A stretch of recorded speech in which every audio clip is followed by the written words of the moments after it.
Hello everyone. In this video, an interesting topic I am going to share with you, that is about skarn deposit. All of us must be basically knows about what is skarn, which is calcilicate rock. When some magma body comes in contact with any limestone or carbonate rocks, along that contact metamorphism took place, and that metamorphic interface is often called as skarn because the calcilicate materials are developed. But in this video, different approach will be taken up. बहुत detail में हम समझाएंगे और आपको बहुत मजा आने वाला है, बिकॉज ये फर्स्ट टाइम एवर आपको स्कार्न के बारे में ऐसा सुनने को मिलेगा. आप देखिए, कोई भी लाइमस्टोन या कैलकेरियस रॉक क्या है, प्राइमरी एनवायरनमेंट और secondary environment. Secondary geochemical environment में रहता है, that is surficial environment. That is also called, secondary environment को क्या क्या बोलते हैं? सुपरजीन एनवायरनमेंट बोला जा सकता है, एक्सोजेनिक एनवायरनमेंट बोला जा सकता है, secondary. On the other hand, नीचे से जो चीज आ रहा है वो कहाँ से आ रहा है? प्राइमरी एनवायरनमेंट से, प्राइमरी जियोकेमिकल एनवायरनमेंट से, जिसको ऑल्सो क्या बोला जाता है? हाइपोजीन बोला जाता है, हाइपोजीन कंडीशन. और क्या बोला जाता है? हाइपोजीन को छोड़ के, प्राइमरी छोड़ के, और क्या बोला जा सकता है? एंडोजेनिक एनवायरनमेंट बोल सकते हैं. ठीक है. और सर्फिशियली क्या होता है? ऑक्सीडाइजिंग एनवायरनमेंट रहता है.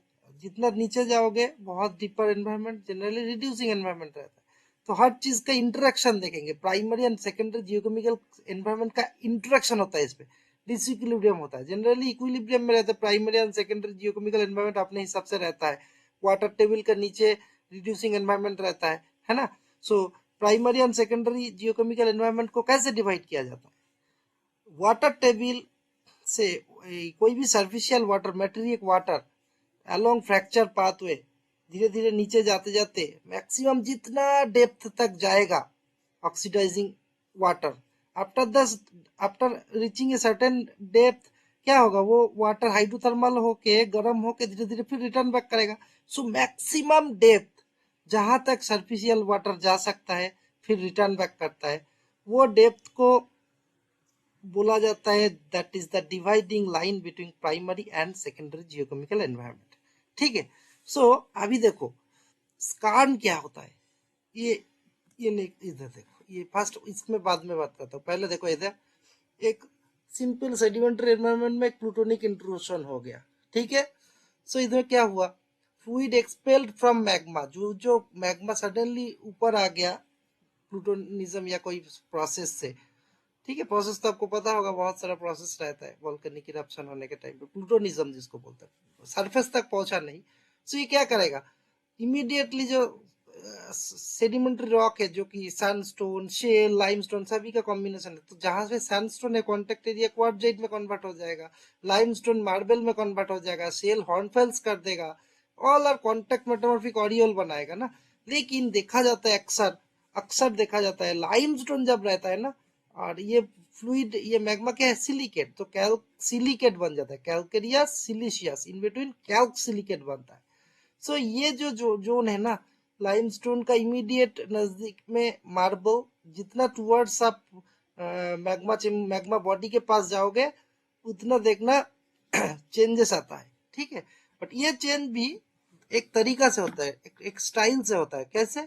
ये जो मैग्मा बॉडी है, वो मैग्मा बॉडी से टुवर्ड्स कांटेक्ट जितना जाओगे, ठीक है, तो क्या है? एक wide zone, 100-200 metre, different depending upon the contact relationship and temperature contrast, ये ऑरियल का विड्थ वैरी करता है. बट इन जनरल यही ऑरियल जो स्कार्न डिपॉजिट बनता है ना, अलोंग द कांटेक्ट कैलकेरियस और मैग्मा का, जो जो प्लूटोनिक इंट्रूशन हुआ, उसका इंट्रूशन का तरफ, जिस जो स्कार्न पोर्शन को बोला जाता है एंडोस्कार्न, एंड एक्सोस्कार्न बोला जाता है टुवर्ड्स सेडिमेंटरी पोर्शन.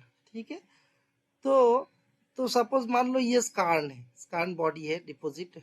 इसमें डिपॉजिट कब बोलता है? जब ये स्कार्न में economic minerals, economic element enrich होता है, उसको स्कार्न डिपॉजिट बोलता है. तो एनीवे, ये स्कार्न का जितना प्लूटोनिक बॉडी के तरफ जाओगे वो एंडोजेनिक एनवायरनमेंट, एंडोस्कार्ड। जितना सर्फिशियल जाओगे दैट इज कॉल्ड एक्सोस्कार्ड। अभी बोला ना endogenic exogenic, so that is the point, exoskarn endoskarn. ठीक है। सो ये देखो, अब इस कार्न डिपोजिट में depending upon the economic potential different अलग अलग इकोनॉमिक एलिमेंट बनता है ना, जैसे iron, gold, tungsten, copper, zinc, molybdenum, tin, इतना एटलीस्ट तो 7 टाइप का इधर दिखाई गया। सबका अपना हिसाब से नाम नोमेनक्लेचर रहता है। आयरन कार्न, गोल्ड कार्न, तो इतना इम्पोर्टेंट है कार्न डिपोजिट, समझ गया। सो अभी देखो इधर यही जगह को जूम इन करो, सोचो ये पोर्शन को जस्ट इतना ब्लॉक मान लो, ठीक है। इधर ये जो इंडोस्कान इंट्रूशन, एकदम इंट्रूशन के आसपास में इंडोस्कान एनवायरनमेंट, उसके बाद जितना जा रहे हो स्कार्न का मेन मिडिल पार्ट, उसके बाद लाइमस्टोन के अंदर घुस जाएगा। और लाइमस्टोन और टेम्परेचर के लिए क्या होगा, मार्बल में कन्वर्ट होगा एट सर्टेन प्लेस। जितना अवे फ्रॉम जाओगे, away from the magma body, temperature effect धीरे धीरे कम होते होते लाइमस्टोन ओरिजिनल मिलेगा, है ना। और इन बिटवीन में और एक क्या होगा, ब्लीच्ड मार्बल मिलेगा, है ना। हाँ ये बहुत इंपॉर्टेंट है। इधर देखो कैलकेरियस जब वॉल रॉक होता है ना, उसमें मैसिव मेटासोमेटिक स्कार्न बनता है जब ना, उसमें एक पर्टिकुलर पैटर्न बनता है। आप जितना एंडोस्कार्न से एक्सोस्कार्न के तरफ जाओगे उतना garnet by pyroxene ratio decrease करेगा, ठीक है।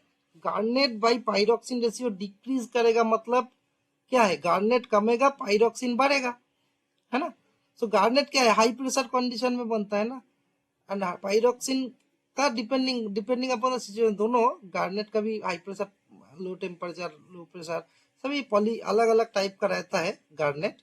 बट पाइरोक्सिन का भी सिमिलरली ऐसा होता है, जैसे ऑर्थोपाइरोक्सिन बहुत हाई ग्रेड होता है ना।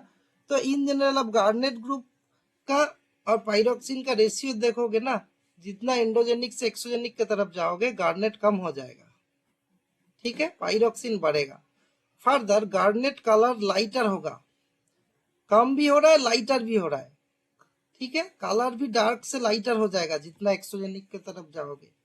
पाइरोक्सिन कलर उल्टा डार्कर होगा जितना आप एंडोजेनिक से एक्सोजेनिक की तरफ जाओगे, मतलब एंडोस्कान से एक्सो, आपको पता होगा एक्सोस्कान एंडोस्कान मैं बोल दिया ना। प्लूटोनिक बॉडी का तरफ को बोलता है एंडो, जितना बाहर में सेडिमेंट्री के तरफ जाओगे एक्सो, ठीक है। और एक चीज है देखो, मैंगनीज इन पाइरोक्सिन और मैंगनीज इन एम्फीबोल क्या होता है, पाइरोक्सिन और एम्फीबोल में मैंगनीज मिनरल्स क्या होता है, इंक्रीज होता है, ठीक है। पाइरोक्सिन में ये रेशियो को समझो पहले, MN in pyroxene by amphibole increase, ठीक है। तो ओवरऑल एमएन मैंगनीज बढ़ते रहता है जितना आप एक्सोजेनिक एनवायरनमेंट की तरफ जाओगे, ठीक है। और एक चीज क्या होता है देखो, ब्लीच मार्बल के इधर में क्या हो रहा है, सीए ऐसा ही हॉर्नफेल्स होता है। हॉर्नफेल्स स्पेशली कहाँ होता है, अब जहाँ पे ये लाइमस्टोन में सैंडस्टोन शेल ये सब में इंटरकलेटेड रहता है ना, तो शेल पोर्शन जस्ट फीचरलेस हॉर्नफेल्स बनाता है ना। सो इसमें भी सीए ऐसा ही हॉर्नफेल्स बनता है, देखो कैल्शियम सिलिकेट हॉर्नफेल्स बनेगा, रिएक्शन कार्न। और एक चीज है फ्लूइड एस्केप स्ट्रक्चर्स बनेगा। क्यों फ्लूइड एस्केप हो रहा है ना, इधर देखो, इधर fluid expelled from magma, magma तो मैग्मा इधर से फ्लूइड निकल जा रहा है ना, समझ रहे हो। सो ये है। अभी देखो जोनेशन इन स्कार्न, अभी क्या बोला था, डिफरेंट टाइप का स्कार्न बोल दिया ना, तो स्कार्न का डिफरेंट टाइप का एनवायरमेंट कंडीशन रहता है। ये जो एंडोस्कार्न से एक्सोस्कार्न के तरफ जितना जाओगे ना, उसको ये पोर्शन को प्रॉक्सिमल, एंड जितना एक्सो के तरफ जाओगे उसको डिस्टल बोला जाता है, ठीक है। अभी जोनेशन देखो कैसे प्रॉक्सिमल से डिस्टल के तरफ जाने से कैसे करके होता है, ये प्लूटोनिक बॉडी है और ये लाइमस्टोन है। देखो अभी और कॉपर्स का नहीं, पर्टिकुलर कॉपर के लिए देखो कैसा है कॉपर, परसेंटेज को देखो अच्छी तरह, इधर लेस देन 5.5%, इधर 0.5 to 1.5%, इधर 2%, इधर 3%, 1.5%, है ना। ये चीज समझ रहे हो ना बात को। तो हम इसको रॉक टाइप को भी देखो, ये प्लूटोन है। शेल के लिए तो हम अभी बात नहीं करेंगे, हम लाइमस्टोन के बारे में बात कर रहे हैं। सैंडस्टोन के बारे में भी बात नहीं करेंगे अभी, और कैल्सिलिकेट तो बनेगा इन बिटवीन में। सो इसमें क्या हो रहा है देखो, लाइमस्टोन के बाजू में जो कैल्सिलिकेट या ये डॉटेड डॉटेड जो चेंजेस आ रहा है ना, इसमें देखो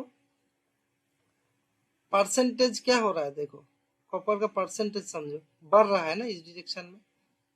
तो ये है importance, percent of copper sulphides, skarn, garnet, कालारी सब एक एक करके दिखाया ना। सो प्रॉक्सिमल के डिस्टल डिस्टल के तरफ जाने से क्या होता है, ऐसे एक पर्टिकुलर पैटर्न में जोनेशन बनता है। ठीक है, ठीक है ना। नेक्स्ट देखो, इसमें भी देखो जिंक जेडन वाला स्कार्न के लिए देखो, ये नेचुरली प्रॉक्सिमल ज्यादा टेम्परेचर है, डिजिटल मतलब थोड़ा कम टेम्परेचर है ना। ये देखो 300 डिग्री, 250 डिग्री, 200 डिग्री ऐसा करके कमेगा ना। So proximal, intermediate, digital similarly देखो अभी इसमें भी देखो क्या हो रहा है। ये आप जस्ट इंडेक्स को देखो, ये जो ग्रीन कलर है पाइरोक्सिन मोर देन गार्नेट, ये इसके तरफ क्या होगा, गार्नेट मोर हो जाएगा, प्लूटोन के बाद गार्नेट मोर देन पाइरोक्सिन। लाल के तरफ ये देखो, जितना प्रॉक्सिमल एनवायरनमेंट में गार्नेट ज्यादा रहेगा, बोल रहा था ना एंडो के तरफ, जितना एक्सो के तरफ जाओगे एक्सोजेनिक में तब पाइरोक्सिन बढ़ेगा। उल्टा देखो इसमें देखो बेस्टानाइट है, माइट फिर रोडोनाइट, ये सब डिफरेंट टाइप का मिनरल है, उसका भी एसोसिएशन बन रहा है टुवर्ड्स मार्बल। ठीक है, विथ विथ एक पर्टिकुलर पैटर्न में जोनेशन बनता है। फर्दर आप गोल्ड वाला स्कान में देखो, ये अलग अलग रॉक टाइप का जोनेशन दिखाया गया है ना, ये एक पर्टिकुलर स्टैंडर्ड जगह से लिया गया है। It is section is studied in USA. ठीक है, इसमें भी देखो आप क्या क्या है, अलग अलग फॉर्मेशन का पूरा नाम दिया है ना, ऐसा जोनेशन बन रहा है, और एक जोनेशन का क्या होगा, गोल्ड का एनरिचमेंट अलग अलग रहेगा। ठीक है, ये इसका पॉज करके कभी भी देख सकते हैं। हाउएवर हमारा ऑब्जेक्टिव अभी दूसरा है, हम जब स्कान को बेसिकली समझेंगे कि क्या है, लोगों को जस्ट बेसिक्स अंडरस्टैंडिंग से भी बाहर में बहुत सारा इंपॉर्टेंट चीजें रहता है, वो तो उसको समराइज जब करोगे, ये चाइनीज ऑथर्स लोग काफी डिटेल में बहुत अच्छा काम किया, I must appreciate them. And जो भी है वो लोगों के वजह से बदौलत काफी रिसर्च आगे बढ़े हैं, गुड इनफ अभी रिसेंट पास्ट में। अब बाकी यूएस के तो वो लोग तो रहता है यूरोपियंस, बट इस एस्पेक्ट में थोड़ा चाइनीज लोगों का भी गुड कंट्रीब्यूशन है as far as my observation is concern.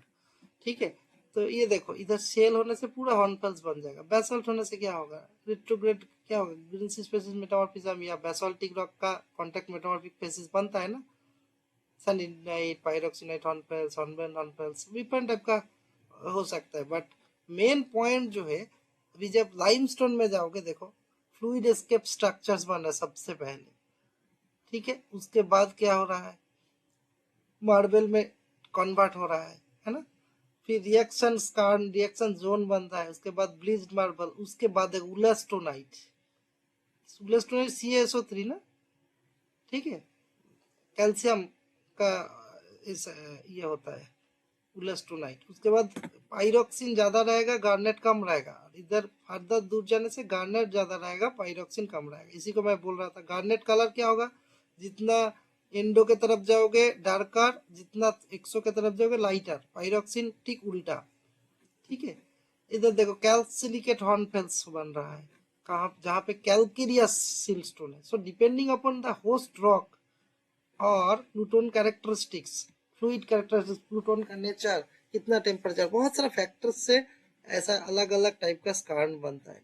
Massive स्कार्न, बैंडेड स्कार्न, reaction skarn, जब interlayering thin beds of shale and limestone रहता है ना, तब इतना टाइप का फीचर्स बनता है, वेरिएशन आ जाता है। सैंडस्टोन रहने से नेचुरली क्वार्टजाइट बन जाएगा। ठीक है, सो फाइनली फैक्टर्स क्या क्या है एक बार अच्छा ब्रीफ में जान लो। रेडॉक्स स्टेट, पीएच ईएच के लिए, ईएच मतलब रेडॉक्स कंडीशन को ये करता है ना, इंडिकेट करता है। ईएच पीएच के लिए तो मेरा एक वीडियो है, आप चाहे तो देख सकते हो। तो उसका gradient between magma and wall rock, positive magma जैसे मैग्मा का property volatiles, degree of fractionation, फिर वॉल रॉक का कॉम्पोजिशन, वॉल रॉक का redox states, permeability, depth of formation, distance from magma, सब चीज इंपॉर्टेंट रोल प्ले करता है। And oxidising to reducing condition, ये जो इसी का फर्दर इसमें देखो Fe3 का क्या है, Fe2+ होने से पाइरोक्सिन से Fe3+ गार्नेट में रहता है, तो ग्रॉसिलोइड एंड्रोडाइट रहता है, और उसमें डाइऑक्साइड हेडेनबर्गाइट आ जाएगा। सो यही है ओवरव्यू स्कार्न के बारे में। I hope you must enjoyed.